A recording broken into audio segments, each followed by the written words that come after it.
नमस्कार। आकाशवाणी चंडीगढ़ से प्रादेशिक समाचारों के साथ मैं रत्तिका। पहले इस बुलेटिन के मुख्य समाचार।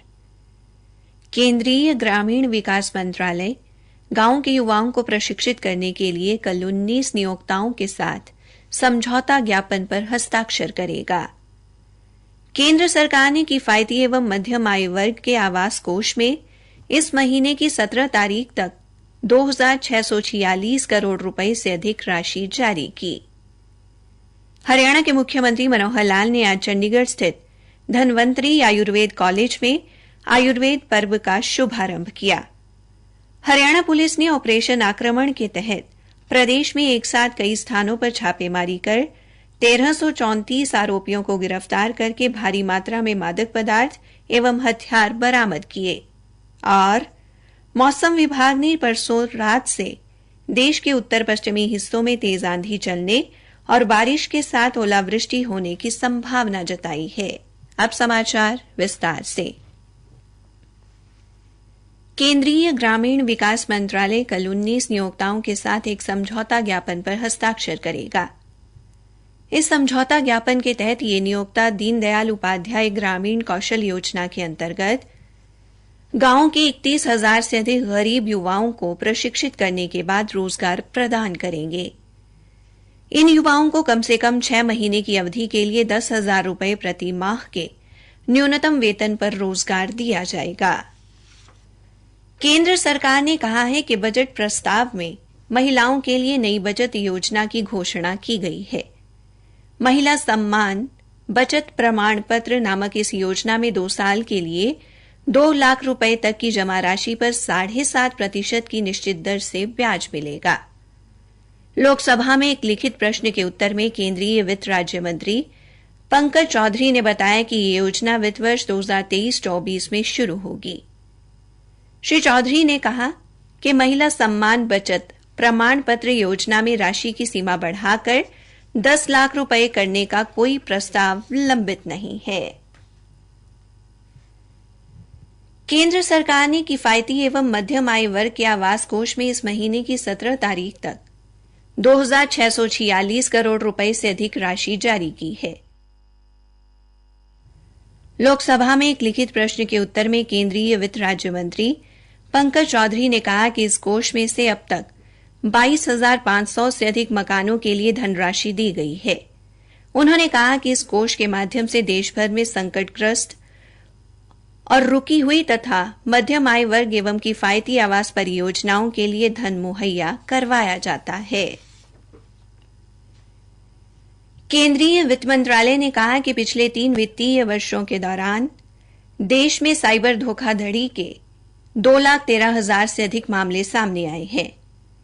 केंद्रीय वित्त राज्य मंत्री डॉक्टर भागवत कराड़ ने बताया कि 2019-20 से 2021-22 के दौरान 731 करोड़ रुपए से अधिक की साइबर धोखाधड़ी की गई, जिसमें क्रेडिट और डेबिट कार्ड की अदला बदली, इंटरनेट बैंकिंग के क्लोनिंग और हैकिंग के मामले शामिल हैं। उन्होंने बताया कि भारतीय रिजर्व बैंक ने एटीएम से अदला बदली तथा मोबाइल ऐप के माध्यम से ऋण धोखाधड़ी और बैंकों के सर्वर से ग्राहकों के संबंधित जानकारी हैक करने से रोकने के लिए सुरक्षा प्रबंध करने के निर्देश दिए हैं। प्रादेशिक समाचार आकाशवाणी चंडीगढ़ से प्रसारित किए जा रहे हैं। हरियाणा के मुख्यमंत्री मनोहर लाल ने आज चंडीगढ़ स्थित धन्वंतरी आयुर्वेद कॉलेज में आयुर्वेद पर्व का शुभारंभ किया। इस अवसर पर मुख्यमंत्री ने कहा कि आयुर्वेद हमारी प्राचीन चिकित्सा प्रणाली है। उन्होंने कहा कि आयुर्वेद से असाध्य बीमारियों का इलाज संभव हुआ है। श्री मनोहर लाल ने कहा कि एलोपैथी चिकित्सा प्रणाली में जल्दी इलाज संभव है, लेकिन इसके अनेक दुष्प्रभाव पड़ते हैं, जबकि आयुर्वेद में मरीज को बेहतर इलाज मिलता है। मुख्यमंत्री ने कहा कि शिक्षा और चिकित्सा पर सबका अधिकार है और इसको ध्यान में रखकर राज्य सरकार ने चिरायु हरियाणा योजना लागू की है, ताकि हर नागरिक को चिकित्सा सुविधा मुहैया हो सके। उन्होंने कहा कि सरकार आयुर्वेद को बढ़ावा देने के लिए लगातार कार्य कर रही है। इसी कड़ी में कुरुक्षेत्र में 100 एकड़ भूमि पर श्री कृष्णा आयुष विश्वविद्यालय बनाया जा रहा है। इस अवसर पर श्री धन्वंतरी आयुर्वेदिक कॉलेज एवं अस्पताल के महासचिव वैद्य नरेश मित्तल ने कॉलेज की उपलब्धियों के बारे में बताया। उन्होंने कहा कि यह चंडीगढ़ का एकमात्र आयुर्वेदिक संस्थान है जो कुरुक्षेत्र के श्री कृष्णा आयुष विश्वविद्यालय से संबद्ध है। उन्होंने कहा कि अस्पताल में 125 बिस्तरों की सुविधा उपलब्ध है। इसके साथ ही कॉलेज में 100 पूर्व स्नातक और 24 स्नातकोत्तर सीटें हैं और शीघ्र ही यहां पीएचडी शुरू की जाएगी। हरियाणा के मुख्यमंत्री मनोहर लाल ने लोगों को शहरी क्षेत्र में आवासीय सुविधा उपलब्ध कराने के लिए हरियाणा शहरी विकास प्राधिकरण के अधिकारियों को एक नई योजना तैयार करने के निर्देश दिए हैं। मुख्यमंत्री, जो हरियाणा शहरी विकास प्राधिकरण के अध्यक्ष भी हैं, आज चंडीगढ़ में प्राधिकरण की 125वीं बैठक की अध्यक्षता कर रहे थे। बैठक में मुख्यमंत्री ने फरीदाबाद के सेक्टर 18A में फरीदाबाद स्मार्ट सिटी लिमिटेड द्वारा प्राधिकरण की लगभग 4000 वर्ग मीटर जमीन पर बनाई जा रही बहुमंजिला कार पार्किंग और वाणिज्यिक परिसर के निर्माण को घटनोत्तर स्वीकृति प्रदान की। उन्होंने इस जमीन के बदले हरियाणा शहरी विकास प्राधिकरण को इतनी ही जमीन नगर निगम फरीदाबाद या फरीदाबाद स्मार्ट सिटी से हस्तांतरित करवाने को कहा। पंचकुला की रेहड़ी मार्केट में पिछले दिनों हुई आगजनी की घटना के बाद मुख्यमंत्री के निर्देशानुसार प्राधिकरण द्वारा रेहड़ी मार्केट के स्थान पर अंत्योदय मार्केट का निर्माण किया जा रहा है।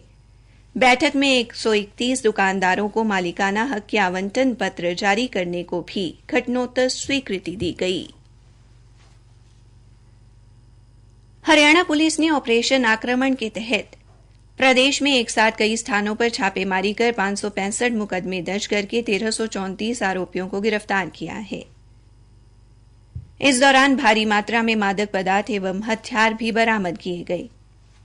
हरियाणा के पुलिस महानिदेशक प्रशांत कुमार अग्रवाल ने बताया कि 7620 जवानों की 1443 टीमों ने कल छापेमारी के दौरान 80 अवैध हथियार और 40 कारतूस बरामद किए।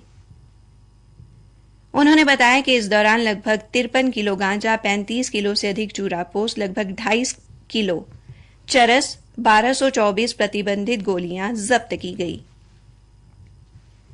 इस अभियान के दौरान पुलिस ने 218 उद्घोषित अपराधियों तथा विभिन्न वारदातों में शामिल 16 अन्य आरोपियों को भी गिरफ्तार किया। छापेमारी के दौरान पुलिस ने अंग्रेजी शराब की 271 बोतलें, देसी शराब की 4288, बियर की 685, अवैध शराब की 1215 बोतलें तथा 1366 लीटर लाहन जब्त की है। इसके अलावा पुलिस ने जुआ अधिनियम के तहत गिरफ्तार आरोपियों के कब्जे से 2,30,870 रुपए की नकदी भी बरामद की है। मौसम विभाग ने परसों रात से देश के उत्तर पश्चिमी हिस्सों में तेज आंधी चलने और बारिश के साथ ओलावृष्टि होने की संभावना जताई है।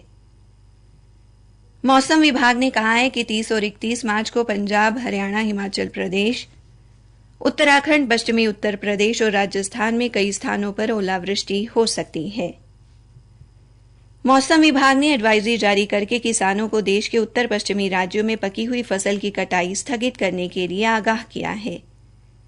विभाग ने खेतों से अतिरिक्त पानी की निकासी करने की सलाह दी है और बताया है कि अगले 5 दिनों के दौरान देश के किसी भी हिस्से में लू चलने की कोई संभावना नहीं है। हरियाणा के विकास एवं पंचायत मंत्री देवेंद्र सिंह बबली ने कहा कि प्रदेश के खिलाड़ियों ने राष्ट्रीय एवं अंतर्राष्ट्रीय स्तर पर अपनी पहचान कायम की है। उन्होंने कहा कि राज्य सरकार ने भी खिलाड़ियों को प्रोत्साहित करने के लिए अनेक योजनाएं चलाई हैं। श्री बबली ने फतेहाबाद के गांव रत्ताखेड़ा में आयोजित कबड्डी प्रतियोगिता में मुख्य अतिथि के तौर पर शिरकत की और खिलाड़ियों का हौसला बढ़ाया। अंत में मुख्य समाचार एक बार फिर। केंद्रीय ग्रामीण विकास मंत्रालय गांव के युवाओं को प्रशिक्षित करने के लिए कल 19 नियोक्ताओं के साथ समझौता ज्ञापन पर हस्ताक्षर करेगा। हरियाणा के मुख्यमंत्री मनोहर लाल ने आज चंडीगढ़ स्थित धन्वंतरी आयुर्वेद कॉलेज में आयुर्वेद पर्व का शुभारंभ किया। इसी के साथ प्रादेशिक समाचार समाप्त हुए।